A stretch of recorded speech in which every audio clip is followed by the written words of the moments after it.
everybody, and welcome along to this edition of The Final Whistle on LairMedia.tv and our usual email info@lairmedia.tv. And good evening, Anna Moore, and welcome along. Thanks for having me again, Joe. Good evening, Joe Waters, from all the way from the United States of America. Good evening, Pat. How are you? Great to have you. You're looking well. And Derwynne Honan, welcome back again. Nice to see you. And you, Pat. Thanks for having me. Now, we usually start off with, well, there's a lot of stuff. We probably won't get through half the stuff, but we'll give it a go anyway, you know. And I suppose since most of us have an interest in soccer, we were going to start off with the Premiership over here in Great Britain. Soccer, I suppose, is the most popular of the I suppose the leagues in Europe, you could say, which most soccer players like to be able to play and participate in. But we were talking the last 2 weeks about Harry, but apparently Harry is back. Harry played for Spurs last time, so I think it's settling down again on the floor. And of course, Ronaldo is back. What I mean by that, he's back, we think, in Britain again, which I think is going to be a good thing. What do you think, Joe? Were you following the Ronaldo story? Well, you know, it's interesting. I mean, I think that I think it's going to be a good signing for him. But you know, the question is going to be, you know, he's been out of the Premier League for a long time, and the Premier League is a little bit different than the league in Spain and the league in Italy. In that, you know, you don't get many, well, you don't get any days off in the Premier. It's a hard game. So it's going to be very interesting to see. He's going to play him. You know, is he going to go forward? You know, which has been the position that he's been in lately. So it's going to be real interesting to see how that one turns out. And the competition between him and what's his name, the Uruguayan that's there. What's his name? Cavani. Cavani, yeah. Couldn't think of his name there for a second. So that's going to be interesting to see how that's all going to work out with those guys. And then, of course, you got Rashford coming back as well. You know, when he gets back, you know, they seem to, I don't know. I mean, it's going to be really interesting to see how it all unfolds. And Derwynne, I'll leave Anna for last. Derwynne, you're being a Man U fan, did the prospect, it happened pretty quickly in the media, and it was probably going on behind the scenes for a long time, but I always felt that Ronaldo might come back to Britain to finish his career. Yeah, it was a bit of a shock, a bit of a surprise for him to come back. But yeah, I'm looking forward to that front line playing for United now. And do you think he'll force his way? Do you think Solskjaer will give him a starting place? Yeah, I think he will. I think the player that, if you watch United now, who must be threatened, is Martial. Oh, I see. You think that? Oh, yeah. I see. That's interesting. Anna, were you excited as well? Obviously, he didn't go to Liverpool, which is terrible. Excited to see Ronaldo? Not at all. Here, let me tell you something now, Pat. One player does not make a team. I know. I mean, we have Mo Salah. I don't think any of the teams will actually be frightened of Ronaldo. I mean, we might, and it is a good signing. And I really, when they said he was going joining City, I knew he wouldn't, because it'd be like someone from Liverpool, like Gerrard, going and playing for Everton. That'd never happen. Yes, yes. You know, so I mean, and you said about Harry Kane. Harry Kane didn't come back. He never left. He never left, Pat. He never left Spurs, so he didn't come back. He never left. But I'm looking forward now to see Ronaldo. It'll be good to see Ronaldo playing, you know. We'll just see. I mean, if you go back to when he did play for United, alongside Keane and them, I mean, they were brilliant. But we just remember, he's a lot older now as well. Well, the problem now for Harry Kane on a personal level is twofold, because Ronaldo, there's a big investment going into him to come to United, so that rules Kane out of United. Also, Man City have settled down, and they're not going to be, that's the end of that for him. So I think there's only another option for him, and that's to go abroad or stay where he is. No, he'll go to City in January. There's the deal done there. Stay for half a season with Tottenham, and then you can go. Really? Spurs are doing very good at the top of the table at the moment, Spurs. I know it's only 3 games in, but they still are, they're top tonight. The other 5 below them have 7 points each. They've got 9. What do you think, Joe? Do you think Harry Kane, have you been found? Do you think he'll stay with Spurs, or is he actually gone? Well, it's going to be interesting. I mean, what Derwynne says there is, it sounds a little bit like Daniel Levy, moving and shaking in the background. That he saved face right now by keeping Harry Kane, but he may well have a deal done in the background that come Christmas time he might go in that transfer window. But I don't think Levy really wants him to go to another English club, because I mean, look what happened when Berbatov went to United, and won the league for United while he was there.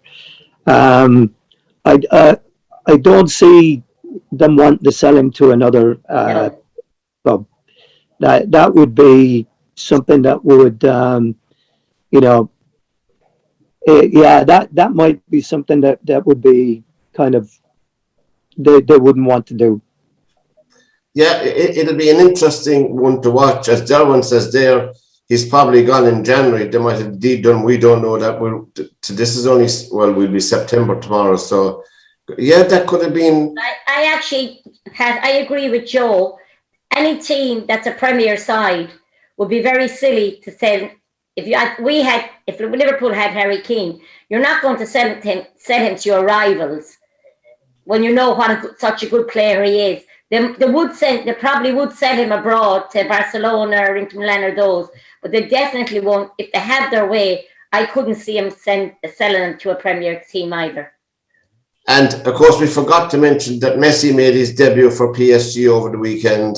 He didn't score, but they won 2-0 comfortably, apparently. That's Lionel Messi. So the one thing about Lionel Messi, as saying Derwynne, he made his debut over the weekend for PSG. So at least he was able to stop crying anyway and play soccer again, which was a good thing to see, Do you know what's, lads? Do you know what's very sad? And I'm sure, Joe, you'll be sad over this as well. And Darren, is it not very sad to see Arsenal with no points after 3 matches and that they're at the very end of the league? No. It's not sad at all. Sad. Go away, it is sad. No. I don't care. I follow Liverpool. I hope they're relegated. Stop that, Pat. To see a team of that stature, that are always in the first 6 or 7 in the league, to be at the end, that is very sad, lads. I'm sorry, but it is. If you follow soccer, to see a team like Arsenal to go down to where they are, I find that very sad. Oh, by the way, lads, while we're on soccer, today there was an agreement made with the FAI that the ladies senior soccer players of the Republic of Ireland and the male soccer players of the Republic of Ireland, they'll be on equal pay now, same amount for representing their country. Yeah, I think that's great. Isn't it? Yeah. Now, I don't know what happens in Britain. I didn't follow it up myself, Derwynne. I don't know what the setup is there. I think because they have to fly to the same places on the same plane, stay in the hotels, why wouldn't they get the same expenses? It's the same cost. It's a no-brainer. I don't Man City, Spurs, Everton, and Leicester were all winners. We'd like to put the winners of the Premiership over the weekend. I see Leicester are doing well. Joe, do you keep an eye on Leicester City? Oh yeah, very much so. I watched yesterday's game. I also watched the game against West Ham in midweek, which was a little bit unfortunate. But I mean, they're doing fine, but they're doing fine with a very right now with a very thin squad. I mean, they're missing serious players there, and the one they're missing the most is Johnny Evans. He has, and of course, Bafana broke saying his. It's not responding. So they're missing two centre backs that are a huge influence for them, and they're making some mistakes that they wouldn't normally make if they had those guys. But it was a good result from against Norwich. They're talking about bringing in a couple of more players, so hopefully that's going to happen. And of course, and of course, Derwynne, your adopted team. I know you don't know you adopt them, but we were saying you did. Brentford did well. They still didn't lose a match. They drew, That's true, yeah. Yeah, they're holding their own. They're unbeaten. I think my team, who I tipped for the top four, West Ham. I think are they leading the? Are they up by the top? I think they're in the top three. I think. Yeah, there you go now. Yeah, Spurs are at the top, but. Well, actually, Joe, I'm going to put you on the spot now before we leave soccer because we didn't know. I didn't know anyway. I'm talking about myself now. Joe Waters, the Venerable Joe Waters, received an award, and I know he'd be such a modest man that he would never ever have mentioned it on the program. But Joe, you received the. Let me get this right now. Frosty Weathering Excellence in Coaching Award. Now, I was reading a bit about himself that is named after. He was an American football coach. He had an astonishing record, Joe, hadn't he? Yes, he had. He came to Pacific Lutheran University a number of years ago and really built the program up from being nothing really into a very successful program. I think he won 3 national championships while he was there. Probably won. I mean, he's won. I want to say hundreds of games, probably 300 games. And when you think they only play 8 to 10 games a season, that's quite a number of games that he won. He was also a colleague of mine when I coached at Pacific Lutheran University, the men's soccer team. My wife coached the women's team there, and Frosty was the football coach there. And he would always bring his football team over to when they finished practice to cheer on the men's and the women's soccer team while they were training. So it was he was a terrific guy, and I was really honored to get that award the other night. And of course, you looked well in your shirt and tie. You dressed up well, I must say, and you looked extremely well in the suit. Very, very, very distinguished looking. But that chap had a 70. Frosty Weathering. He had a 78% winning streak. As you said, which is astonishing. Yeah, it really was. I mean, and it's kind of a funny thing. Football is very much, American football is very much orchestrated by coaches. They have the timeouts and they have the time between plays, 30 seconds between plays and what have you. The unique thing about Pacific Lutheran University football and Frosty was that his son Scott was coaching with him there also. But they used to let the players call the plays on the field. They worked on them in training, but when it came to being on the field, the coaches didn't send in signals or anything like that, like you see in most things. They let the players make the calls on the field, which was pretty much ahead of its time in that sport. The Final Whistle is a program on lermedia.tv, and we're delighted that people are enjoying the programs, and they're, I suppose, very well watched, and the figures are down to you guys who participate, who give up your time every Monday and to participate in the show. The email is lermedia.tv, info@lermedia.tv. Now, we'll just move quickly along to, I'm just watching the clock here, quickly along to golf. Now, what's his name? Cantley, he won Derwynne, he won the BMW. I think that consolidated his place on the Ryder Cup team, did it? Yeah, it did, yeah. So he won $1.7 million. Not bad, is it, for whacking a ball around a field? Yeah, hitting the ball for 4 days. Fair play to him. Yeah, it's not bad at all, is it?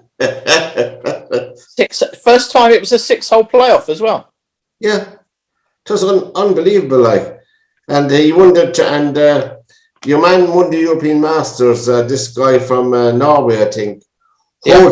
Hod. I'm looking at his name all day. I'm spelling it, and I give up. So anyone from Norway who might help us out after the talk, could send us an email and tell me how to pronounce his name. But it's Hoej, which I say Hedgegaard. Anyway, there you go. I think it's Hoegaard. Highgard, is it? Okay. We'll call him Highgard. Well done, anyway. Of course, Lowry, not because, of course, I'm a bit biased because he's Irish. He shot a 65 in the last round, Derwynne. He did, yeah. He can't put 4 really low rounds together, but he can put 2 or 3 of them. But I think they're still good, positive. I think he's consolidated his place in the Ryder Cup as well, did he? Yeah. He was way in, I think. So, yeah, he'll turn the corner though. He'll string that out into 4 rounds soon. He'll win something that you're not expecting. Yeah, and also, what am I going to say? The Curtis Cup, which is the amateur version of the Solheim Cup. Curtis Cup was won again by the United States. They won it in the end. That was 12.5 by 7.5. Yeah, sort of normal services resumed, didn't it? Yeah, I suppose so. Now, I mean, Anna, we're talking about golf, and you're okay. I think you're after reaching the 18th, are you?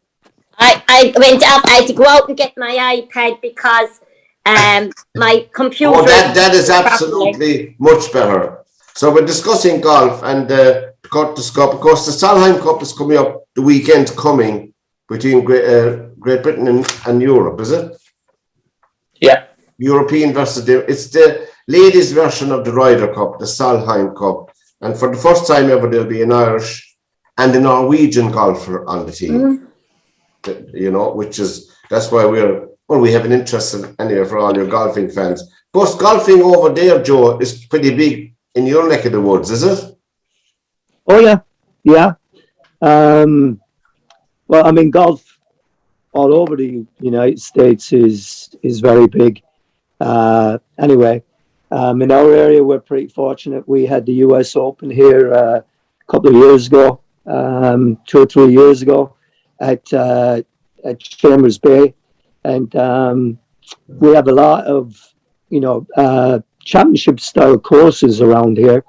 The US Senior Open has been up here in Seattle. The amateur has been here. So yeah, there's a huge interest in golf in this area. Now, Joe is in Seattle, lads, in case you want to drop him a line and create a new fan club for the Frosty Westinger Excellence in Coaching Award. Fair play to you, Joe, and well deserved of what I read on the internet anyway, Now, number 3 on our agenda tonight, I'm just jumping around the places, the Paralympics. Yeah. I really think myself, I feel very, I'm just sad about it because there isn't enough coverage given to these people. And it's a shocking indictment of all of us, including everybody, because I had it on my list. And the reason I had it on my list is because we have 2 golds and 2 silver medals in Ireland. I'm making a thing against myself. I dare say I probably wouldn't have it on tonight if we hadn't won a medal. Do you know what I mean, Anna?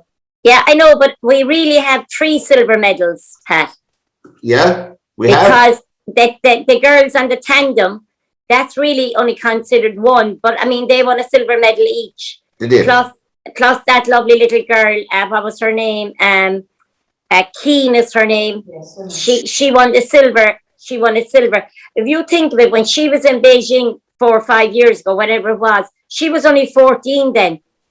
And she came 5th at that stage at 14. That was the So- Turner girl. She won the silver. Yes, Turner, that's right. And Ellen Kane from Dublin won the gold. That's right. That's right. And then you had Jason Smith, the runner. He won the gold. That I saw that, Joe. That was very close. There wasn't a hair's breadth between the two of them.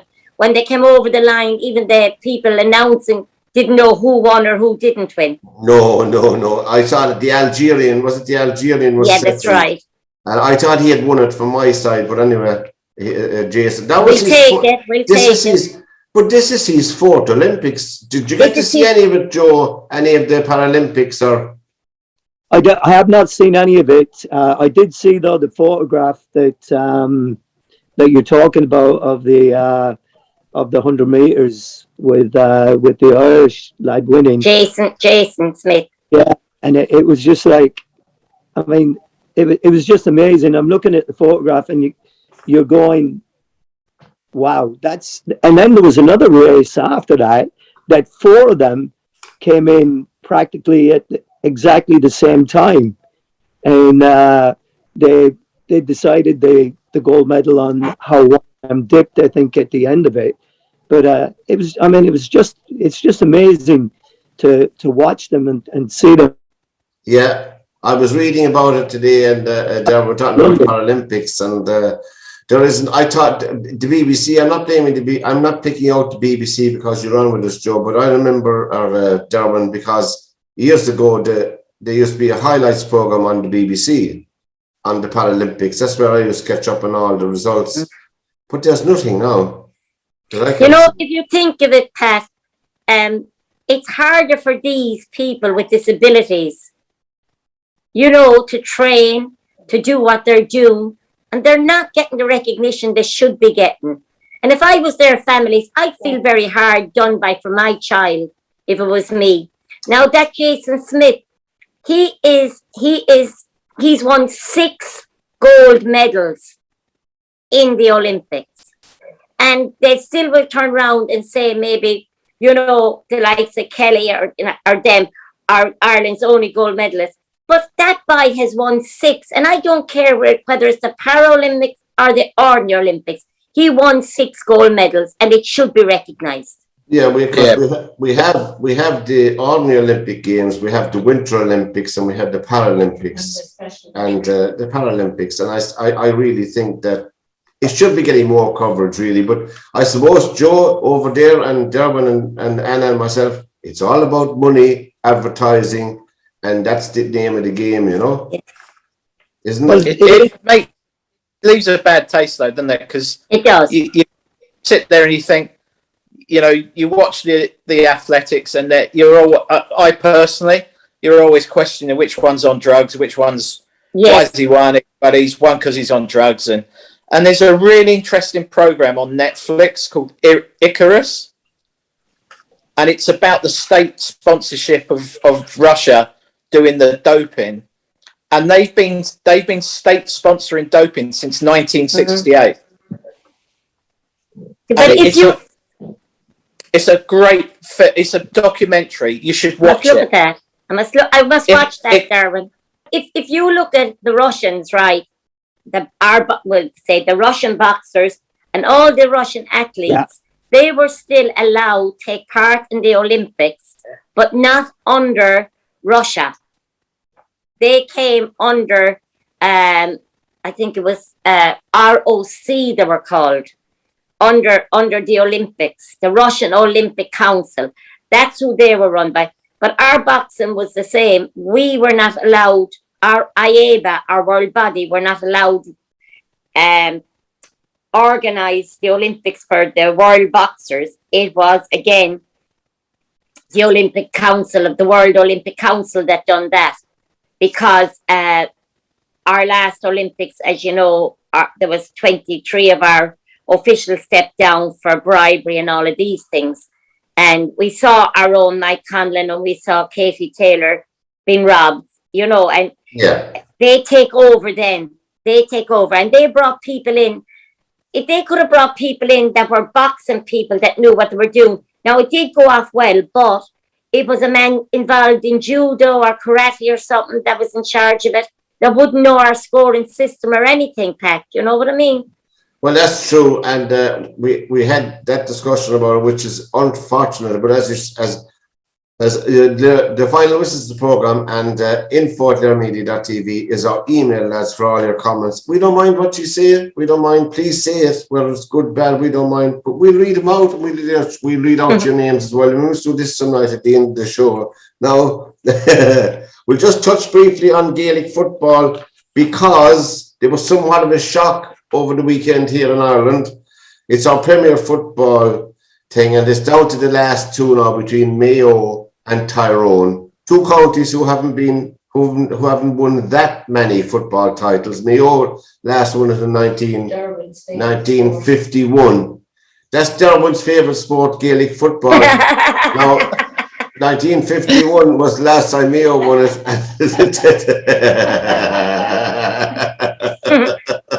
I'm going for Tyrone. I go for Mayo because you know why? In the last 10 years, Mayo have been in about 6 finals, and Dublin have beat them every time in the final. Now, I watched the match on Saturday, and it really, really was very intense because there was only always 1 point, and then I went over to watch Liverpool. That was it, and I came back to. Why did you do that? Yeah, that's terrible altogether. That's my allegiance now. But anyway, I went over they didn't and win I came any, back. did they? Liverpool didn't win, did they? And I couldn't believe that Kerry were leading by 2 when I turned over. When I went back, Tyrone were after getting 2 goals, and Kerry were losing by 7 points in extra time. And all of a sudden, then when I went back again, Kerry were beaten, but they were only beaten by 1 point. So it must have been, the match itself was very, very good. But and another thing, I would feel very hard done by if I was a Kerry supporter, because Tyrone came out of the championships 2 weeks before. They backed out because they had COVID, and they said they were withdrawn. They did say they were withdrawn. They did, yeah. And the GAA said no. We'll postpone it for 2 weeks. Now, if I was a Kerry supporter, I'd feel very hard done by that. But Kerry, actually, Anna, just to clarify for people, the Kerry County Board would be entitled to a walkover, but they were magnanimous. They were magnanimous in agreeing to the suggestion that to delay the match. Exactly. It might have affected them either because they were a long time without a game, but 4 weeks. Yeah, it's a poor Kerry team anyway. Did you see it at all, Joe? Any of it? I didn't see any of it, to be honest. I read about it in the paper. Yeah. And to be honest, I thought that that this was going to be Kerry's year. Yeah. I really did. They sounded and like that they were on track, that they were focused and what have you. But 4 weeks is a long time without a game. It is, and it takes all sorts of stuff to get back in your rhythm. I mean, you can do it in training, you can do whatever you want in training, but it's not like the real thing.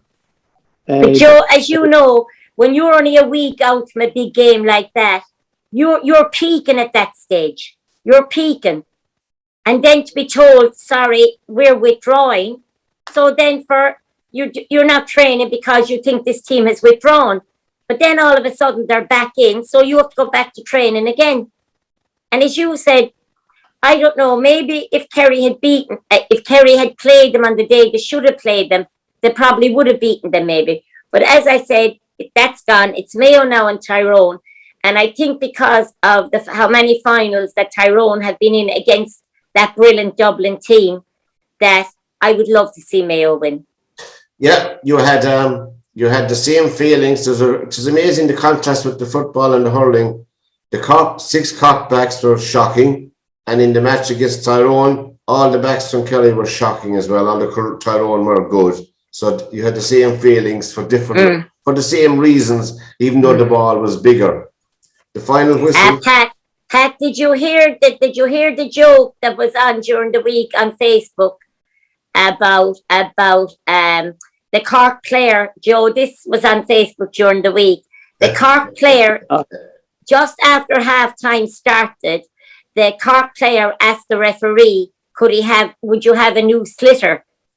And the referee got very bad. He said, the slitter is on the pitch. And no, Limerick have that now. He said, we can't have it. They want their own one. They want their own ball to play with. But Anna, you know, a year comes along very quickly. But anyway, You'll be waiting another year. Now, we had the farcical, I don't anybody see, we'll just touch on it, lads, the Formula One, which, trusted, I don't know. I never drove a Formula One car, only an ordinary car, but I'll tell you, you'll be put to the pin of your collar to do 40 or 50 miles an hour in that rain that was at the Belgian Grand Prix. But they ran the race anyway, but Lewis Hamilton has come out very much against it. Yeah. To me, there's another man now, Lewis Hamilton, who I think is probably the finest Formula One driver I have seen in my lifetime, you know? Mm. I know, Derwynne, would you agree with that? I got a theory on Formula One, so I think they're all good drivers. But if you've got the best car to drive, you're going to win. Fair point. I'd like to see him in one of the back row cars and see whether he can make one of those win. Yeah.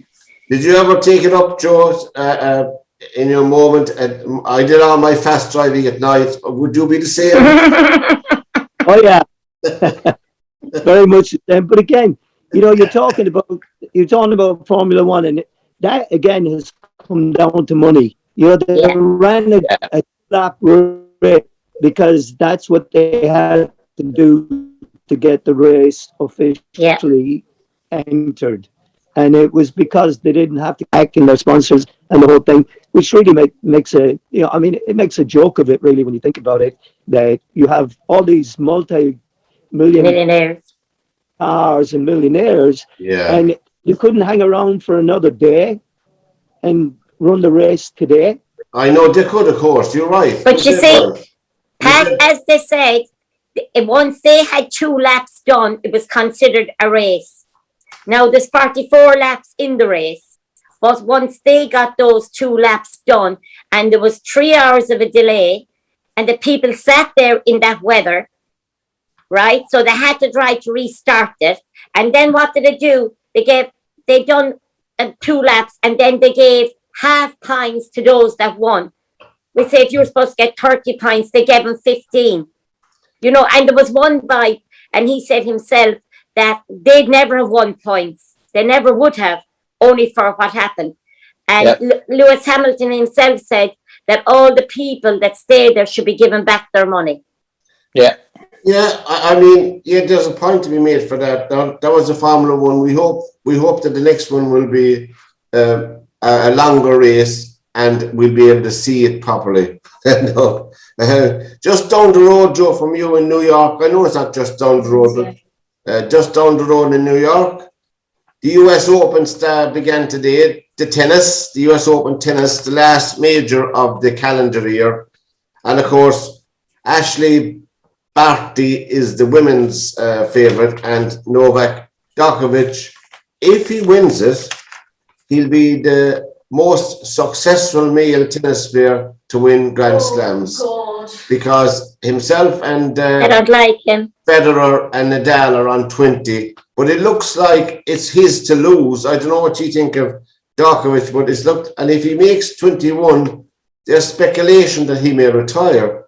That speculation is coming from someone in the camp. What's the famous one in the media? An unnamed source. They're always great people to have around you. Have you interest in that, Joe? Will you watch a bit of that, or the tennis? Oh yeah. I find him to be an interesting character, Djokovic. He is, he has a bit of a fiery temperament sometimes.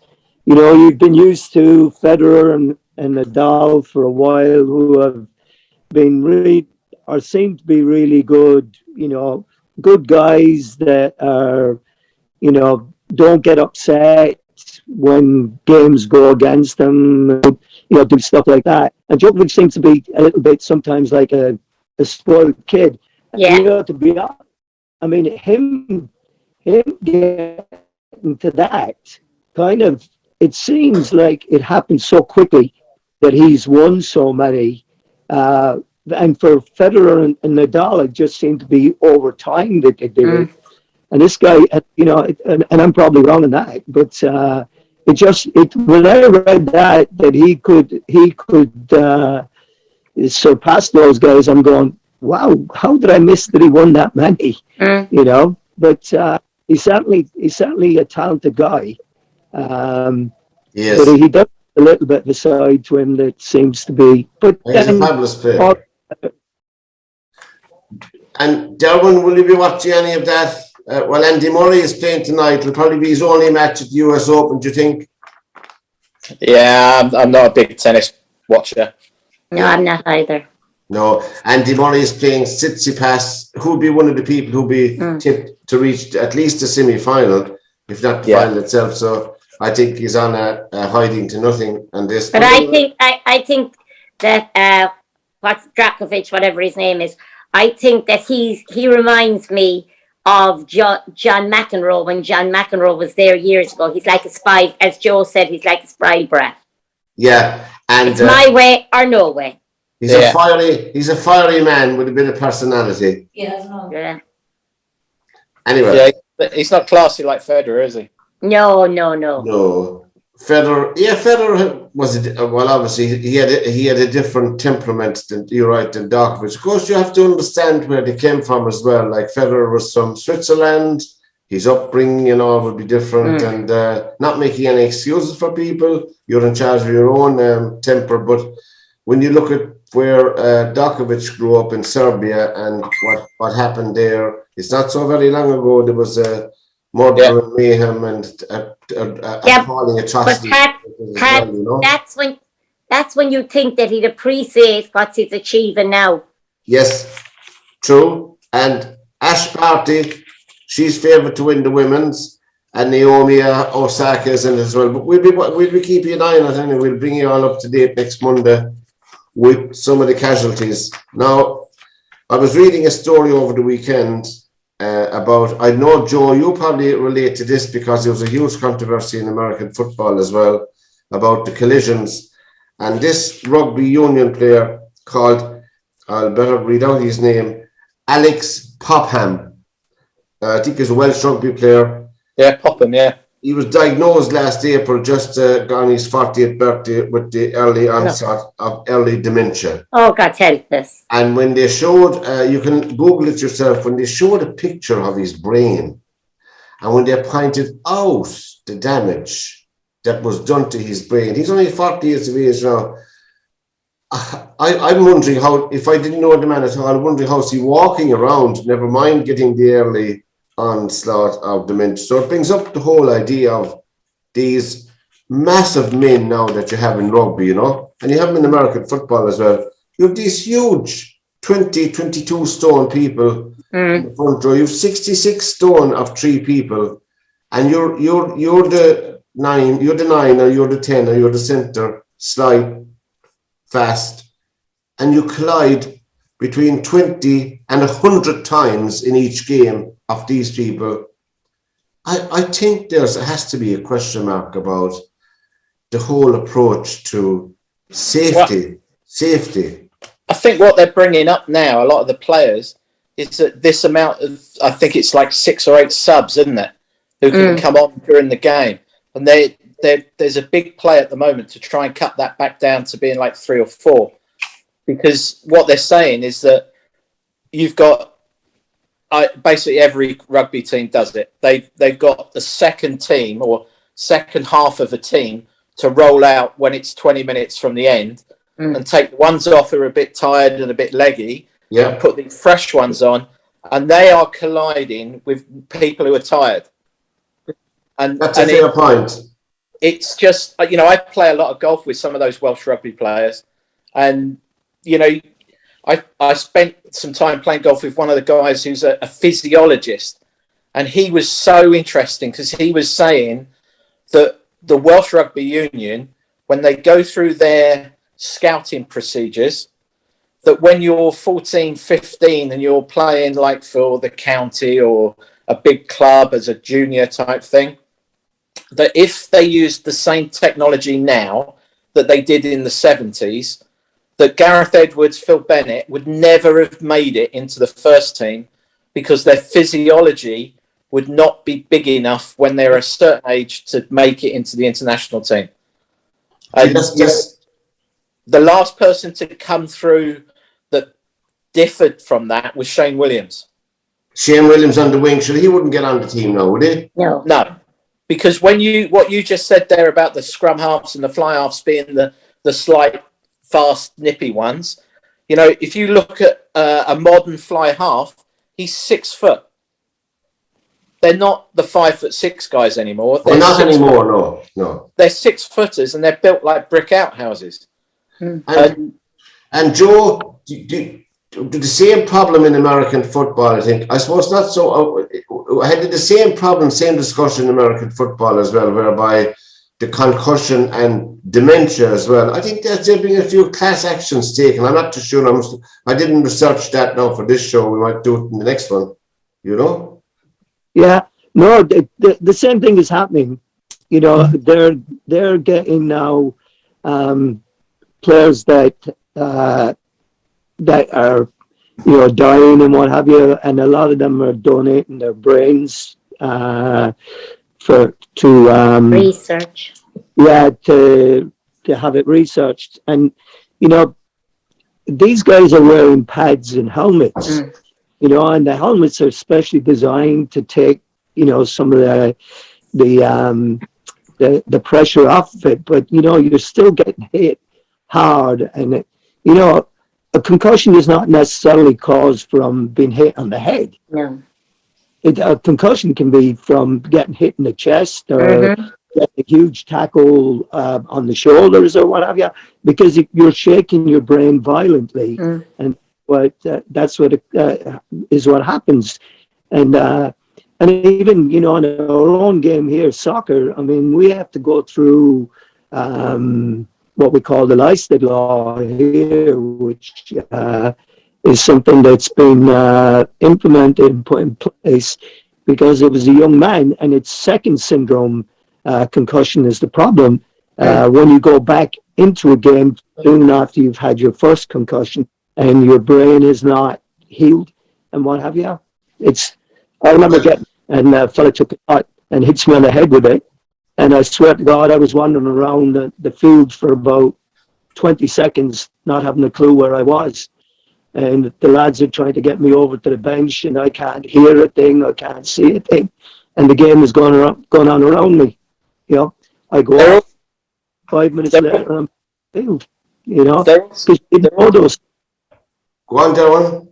They're also saying that these new 3 and 4G pitches have got a lot to do with it as well, because they're harder, because they drain better and everything else. That when you do land, quite often you're banging your head on the ground as much as you're taking the hit from the tackle, and it's like a little bit of a double whammy because the pitches are so much firmer. Yeah, and I think myself there was a discussion a couple of years back with rugby union in particular to do away with the contested scrum. You know, when you look at the game of sevens, I know it's not the same where it's a scrum, but it's not as huge banging as it is in 15-a-side. So I think if they took out the contested scrum out of rugby union, you know, it may somewhat help the situation, because there's no doubt there's 11 players, now I haven't all their names here, who are all in their early 40s who played rugby union professionally, and they're all in Britain. And this guy, Alex Popham, as I said, he was diagnosed last April, which is absolutely shattering, not alone for him on an individual level, but for his wife and kids, particularly for his wife, who's, I mean, she will be his carer. Yeah. There's no doubt about that. And, you know, I know what dementia is like. I watched my own mother die from it all last year. So it's an appalling disease altogether. And I think there should be more done by the authorities, and it's not all about money, it's all about well-being. You look at schools rugby. I used to go to schools rugby. I played it myself with college, but you go to schools rugby matches now, they're 16 and 17-year-olds who are bulked up to a player who would be 30 years of age, in my opinion, in my time. I mean, they're huge, they're huge altogether, and they can hardly walk. Pat, it's so funny that you're talking about the younger ones. We go when we leave our walk, we go out to UL and we do all the fields in UL. But Munster are training out there. They started back training there today. So you have Simon Zebo, you have all of them training out there. But when we stopped for a coffee on the way in, all the under 18s came over. And like you're saying, there was this particular young fella came towards us, and I said to myself, "Oh my God, look at the size of that young fella. He was massive." Yeah, and then you had another young fella that was only about if he was 5 feet. Do you know what I mean? And they're actually maybe on the same team when they're in the academy, but they're playing on that team. And as you said, if you have a forward and you have this big back coming towards you, that's going to take you down. It has to cause damage, Well, when I would, the final whistle is the program, and you can email us info@dermedia.tv, and there's no doubt about it. You can Google the I suppose what's they called, the scan of that man's brain and the damage that had been done to him. I mean, we're not suggesting it for any manner or means that this damage that was done to him was done on purpose. It was done in the course of his career as a professional rugby player. We are saying it's time to call a halt to these mountain men, huge trees of men in the front row who are 20, 22 stone weight. And if you collide with them 20 to 100 times in a game, it is not healthy. It is not a healthy sport, in my opinion. This is my own opinion. I really feel that there should be no scrum in rugby union anymore. Can you think about a car accident? A lot of people die in a car accident because the organs have been so shook up inside the body.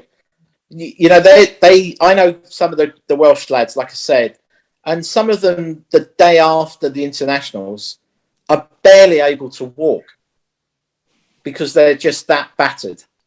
Oh yeah. And their insides must be taking a hammering because they're fast runners as well. They're not, they're not lumbering, tortoises, are they?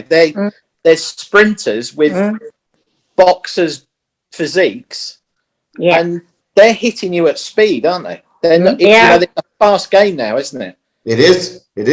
Fit, they're fit, big and bulky. And Joe, you wouldn't have that there. You wouldn't have that in soccer, really. You wouldn't have that many. Soccer is a different matter altogether. All that there's people talking about heading the ball so often, but that's all down to you wouldn't hit the ball that many times in a game anyway, Yeah, well, I mean, and the thing with that was there was so much of it, the equipment now, I mean, the balls now are totally different than they used to. They used to talk about guys, and they'd say, well, he can put the ball on your head with the lace facing the other way, so the lace wouldn't hit you on the head. And that's how they used to look at it. But it was the continuous heading of the ball that was the issue, not the contact stuff. But although there was some, there was a lot of stuff that did happen. There were a lot of head clashes that did happen. But it's more now. I mean, they're talking now about not allowing heading in the game until you have a certain age. And looking at it that way. And they're also talking about the possibility of phasing it out of the game and not having it as a part more. Oh, well, that's interesting. Onto such a contact sport.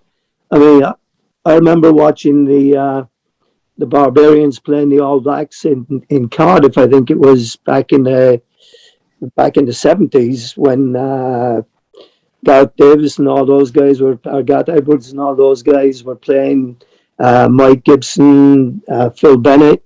I mean, it was all a passing game back then. It was It running, was. you know, that kind of a game. And if you could, you know, somehow get the game back to something like that, Mm. but Well, you it could, as just you were has saying, to. Joe, you could begin with uncontested scrums. You know, you could keep the scrum, but have it uncontested, like they have somewhat in the sevens, in and out, and off you go.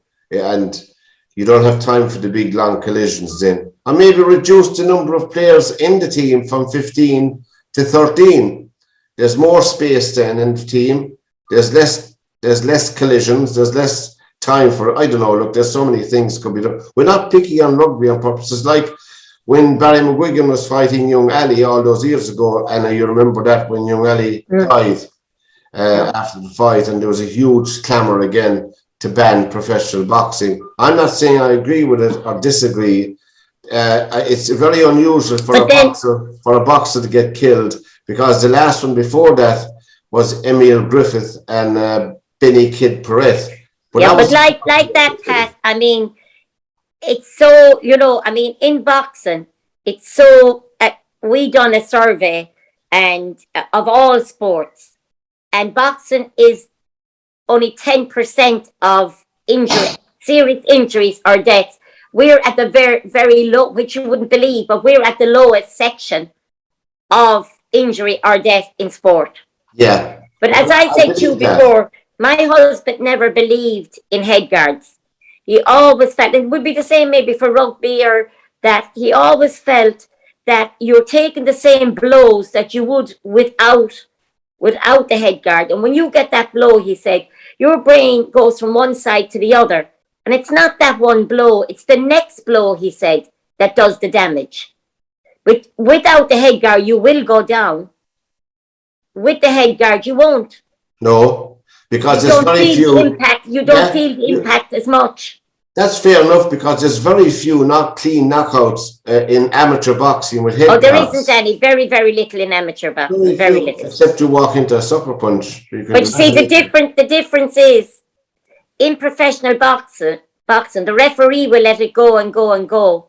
In an amateur fight, if the main, and the referees be told this, the main duty of a referee is to protect the boxers. So if you have a young fella goes in and he takes maybe 6 or 7 punches without replying, that contest is stopped. That's the end of it. It's very, very safe. Amateur boxing is one of the safest sports in the world. So what we were talking about there, we'll come back to another show anyway, because we've only scratched the surface with that. We wish Alex Popham and his family, look, all we can do is wish him the very best, which sounds very hollow when you're facing a life like he is, with the early onset of dementia at 40 years of age. He was diagnosed, he was a professional rugby player, I think for Wales, or some club in Wales anyway, but I just saw the interview with him over the weekend, and it's just very, very sad. I think he played for Cardiff, Cardiff Blues. Yeah, I think you're right there, yeah.